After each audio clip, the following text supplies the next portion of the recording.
Discovering my mother-in-law's true colors after marriage. The kind mother-in-law I thought I knew turned out to be a mother-in-law who tormented me, trying to drive me out like a scheming mother-in-law. During such times, I overheard that my husband Samuel was having an affair. The mother-in-law who ostracized me seized the opportunity to kick me out of the house. Will I be able to deliver justice to the harassing mother-in-law? I've had my share of troubles with a mother-in-law who harasses her daughter-in-law, and I'd like to share my story, if you're interested. My name is Samantha. I'm 34 years old, married to Samuel for 2 years now. I got married at 32, considered past the typical marrying age. Samuel and I tied the knot after a year of dating. Initially, I lived in the urban area with my sister, but after marrying, I moved to a rural city where Samuel's parents' house is. Therefore, neither my parents nor Samuel's parents have ever met. Currently, we live just a 5 minutes walk from Samuel's parents' house, renting a place. This house is part of an apartment owned by father-in-law Kent, who rents it to us. Even after 2 years of marriage, Samuel and I are very close, and I believe he's my soulmate. However, Samuel often travels for work and is rarely at home. During such times, mother-in-law frequently visits our home while Samuel is away. Samuel's mother, Susan, loves to torment me, her daughter-in-law. When will you have a grandchild? A woman's time is short, you know. Maybe you have a year left? Yes, Samuel and I have been talking about having children soon. Don't be so carefree. Have one by next year. That's the only way you can stay in this house. Susan visits daily, pressing me to produce an heir. There's nothing I can do about Samuel's absence, and after all, children are a blessing. Young girls can pop them out easily. Why did he marry such a plain, older lady? I don't know what to say to that. Who does Samuel take after? It must be Kendrick, of course. That's the problem with not being discerning. Kendrick, mentioned by Susan, is my step-grandfather. Step-grandfather is alive and lives about 40 minutes away from the in-laws' house. Originally, the in-laws' house was his property, which he transferred to Kent. I've heard step-grandfather went against his parents' wishes and married step-grandmother. The reason being that he was from a noble family, and arranged marriages were the norm then, and he was betrothed. But step-grandfather chose to marry for love, the woman he loved. And from that union came Kent. Kent is also flexible and kind in his demeanor. Why would such a gentle man marry Susan? In the past, I remember Samuel murmuring something about being deceived. Given it's Samuel's family, I hesitate to pry too much and stop digging deeper. Susan is a housewife with plenty of time since her children are independent. I work fully remotely and am mostly at home, probably a good pastime for her. I've been trying to let her harassment slide, thinking this way.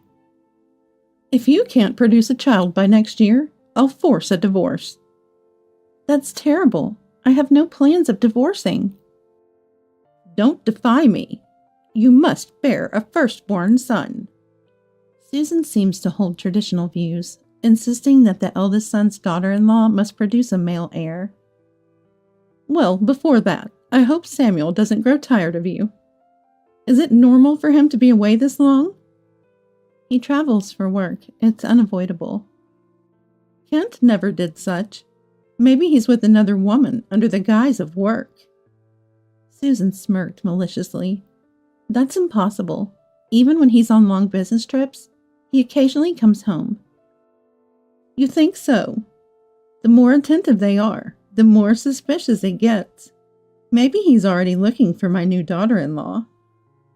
Comparing Samuel to Kent seems absurd. Kent has income from real estate inherited from step-grandfather and mostly stayed at home. In contrast, Samuel works in finance, wanting to study more about the global economy, hence the frequent business trips, a concept foreign to Susan. Her harassment continued, and I was mentally exhausted. Susan wasn't always so aggressive towards me. When Samuel and I were dating, I visited his parents' house a few times, and she was always smiling and helpful. Even when we announced our marriage, she was the first to congratulate us. Thinking back, maybe she was kind because Samuel was always there. One day, as usual, the doorbell rang, and it was Susan, full of smiles.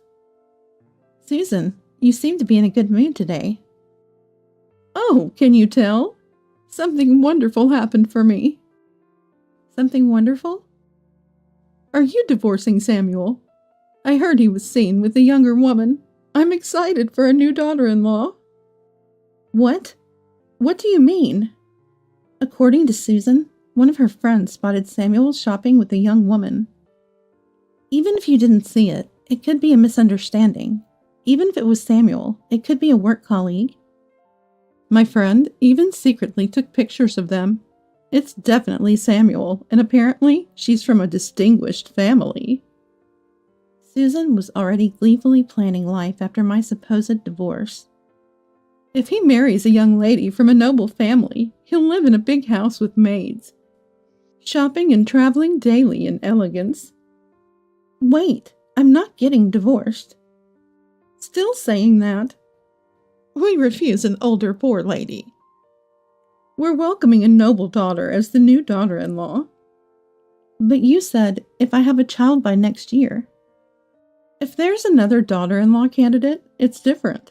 Your demand is entirely different from a younger woman. Please leave the house quickly. Samuel agrees too.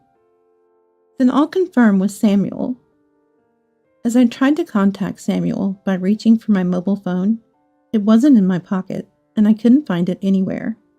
While searching, I realized Susan had silently left. Stunned momentarily, I went outside and saw Susan returning home. What, Susan? Where did you put my mobile phone? I don't know. You must know. I searched the streets for the phone to no avail. Then a stranger approached me, apologizing for accidentally running over my phone with their car, confirming it was mine. It was likely Susan who had taken it out and thrown it onto the street. I was infuriated by Susan's extreme actions. Running back home, I found Susan still there. Susan, look at this. The screen is broken and it won't turn on.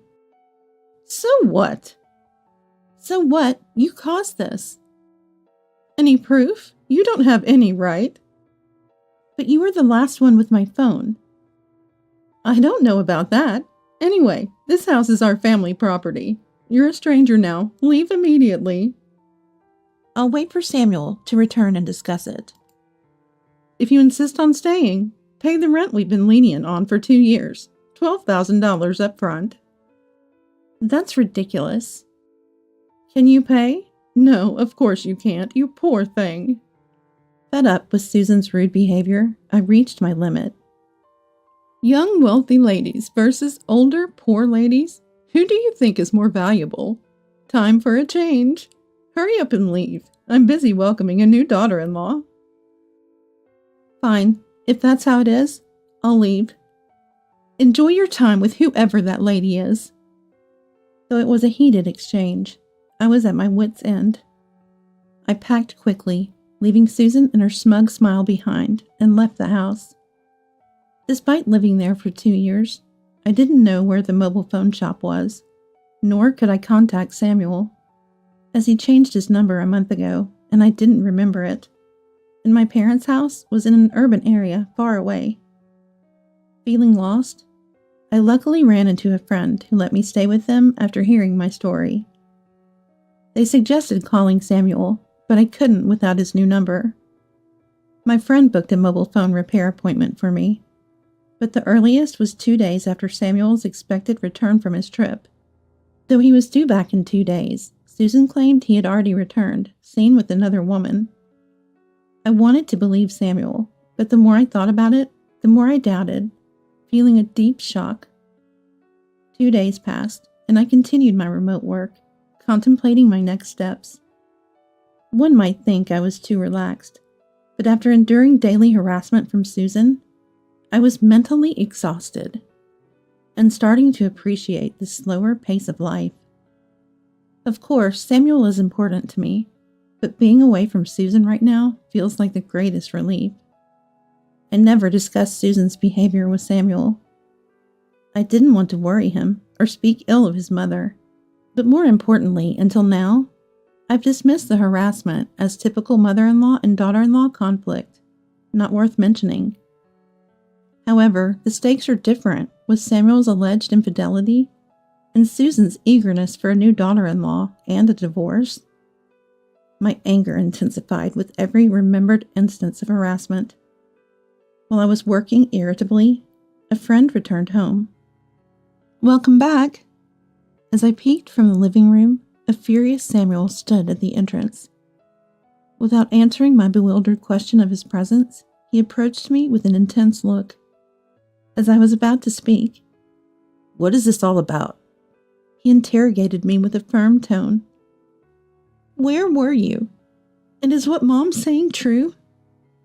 Confused by Samuel's words, I asked what he meant. It seems Susan told him I had an affair and left.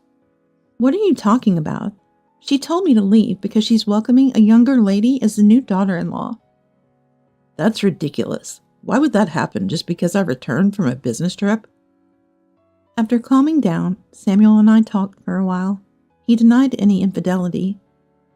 I was more shocked at the possibility than accusatory. And if he said it wasn't true, I believed him. He explained that work finished early, so he returned 2 days ahead of schedule. Understanding that, it seems he deliberately didn't contact me for a surprise. On the day of his return, he escorted the president's daughter of his company to a cafe for a visit, which Susan's friend misconstrued as something more. He showed me conversations with the mentioned woman. "We went to the cafe that day. Everyone looks the same with masks on, probably why Mom's friend couldn't tell. Anyway, I wasn't unfaithful." "I see. I'm sorry for doubting you, even for a moment. But I realized something during this time away from Susan. I can't live with her anymore." I told Samuel about all the harassment from Susan. Enraged, Samuel expressed his frustration. "Can you believe she told me you cheated? And she thinks she can manipulate everyone to her will." Our discussion intensified, resolving to address the issue thoroughly. The next day, we went to the in-laws' house. Ringing the doorbell, Kent appeared first. "What's going on?" Kent looked puzzled. "Is someone here?" Casually walking behind Kent was Susan. Susan looked surprised to see us, but that was fleeting. She quickly put on her usual mask, greeting us with a seemingly kind smile. "Well, well, what brings you both here? Perhaps something to discuss?" "What discussion?" We entered the living room and sat down to begin our conversation. "We have something important to discuss today." "Oh, what could it be? Perhaps some good news?" "A grandchild, perhaps." "We've decided to cut ties." At Samuel's words, Kent furrowed his brows, confused, while Susan's expression brightened. "Cutting ties? You two are choosing to part ways? How surprising. But perhaps it's fate. I respect your decision." Susan responded with an exaggerated reaction. "What are you talking about? Are you saying you're divorcing us, not just separating?" We looked at Susan. "No, we're cutting ties with Mom, here." "What?" "Huh? What do you mean?" "Mom, be honest. Why does Samantha think I'm having an affair? And I'm led to believe she's cheating on me." Susan stayed silent at Samuel's questioning. "Wait, I'm completely lost. Explain it more clearly." We explained to Kent all the harassment from Susan and the misunderstanding she created. "So when you said cutting ties, I jumped to divorce. And Susan, you've been harassing Samantha behind our backs? Trying to separate us with lies?" "That's right." "Wait, it's not a lie. I heard Samuel was with another woman on a day he wasn't supposed to be here." And she's from a noble family, a perfect new daughter-in-law for our family. Isn't it wonderful? Ah, you mean this woman? Samuel showed a photo. Yes, that's exactly the woman I was told about. Young, pretty, and wealthy, perfect for a new daughter-in-law. Well, that's my sister. What? Nonsense. According to my friend, she was wearing expensive brands, a completely different world from your usual homely attire. So wearing brands at home makes it better? Huh. As if someone poor like you would fit in with branded goods. I don't believe it. Samantha's parents run a financial firm and own multiple real estates, right? Yes, that's right. So you're trying to convince me to accept it somehow? No, we don't need your acceptance. Maybe I should go to a marriage party and catch a young one myself. To Susan's persistent nagging, Enough already. Kent, usually calm, raised his voice. Lineage or age doesn't matter. Samuel married the person he loves and is living his life. It's not your place to interfere. But if she was younger, they might have already had a child. That's what I've been meaning to tell you. I'm 16 weeks pregnant. Susan's eyes widened at my announcement. What? I didn't hear anything about this. We wanted to wait until a stable period before sharing the news. Ah, is that so? Congratulations. I'm happy about my first grandchild. Come on, tell me already. What's the gender? We're not sure yet. What? Not yet? Then it must be a girl. You couldn't conceive a boy, huh? Maybe this is your last chance given your age. All that anticipation for nothing. Really? You? Samantha, it doesn't matter if it's a boy or a girl. It's our precious grandchild. Of course. Thank you, Kent. Well, I just said we're not sure yet. Not that it's a girl. What? It seems to be a boy, actually. I just found out the gender yesterday. Ah, we'll need to start buying things then. Wait. Why didn't you say so? How are you feeling? Any morning sickness? Any discomfort? What do you crave? Mom, enough already. Don't you feel embarrassed switching attitudes so quickly? You know stress isn't good for pregnant women. Right, Samantha. I'm sorry for everything. You'll forgive me, won't you? Susan's attitude changed drastically when she found out about the child, especially that it was a boy. Forgive? There's no need, as we're cutting ties, right? What do you mean? Edward offered me a job to learn business under him. It's a financial firm, and I think it'll be useful for me. We'll be living near Samantha's parents' house. Samuel stated firmly to Kent. What? I won't allow it. How can the eldest son leave the family home? We're not seeking your approval, Mom, and don't interfere. You should reflect on how you've treated Samantha all this time. What? Why should I reflect? Everything I said was true. I'm disappointed to realize what kind of person you are. Our ties end here. What do you mean, end here? After being told by Kent about divorce, Susan continued to wail, but his attitude remained unchanged, leaving her dejected. Kent covered the mobile phone repair costs, and thankfully the data was recovered. A week later, Samuel and I moved to the urban area where my parents' house is. Samuel is now learning business management while working under my father. As for Susan, I had no idea you were from such a good family. I'm sorry for everything. Please answer the phone. I want to meet my grandchild too. Her persistence led me to ignore her until... You're the one to blame for keeping silent. The divorce is your fault. Take responsibility and look after me. Seeing no change in her attitude, I blocked Susan's contacts. Apparently, Susan, deprived of her outlet for boredom and stress, was furiously rampaging. She was later divorced by Kent, who mentioned possibly moving closer to us. Meanwhile, Susan struggles with part-time jobs, living alone in a small apartment. I believe it's a fitting outcome for her.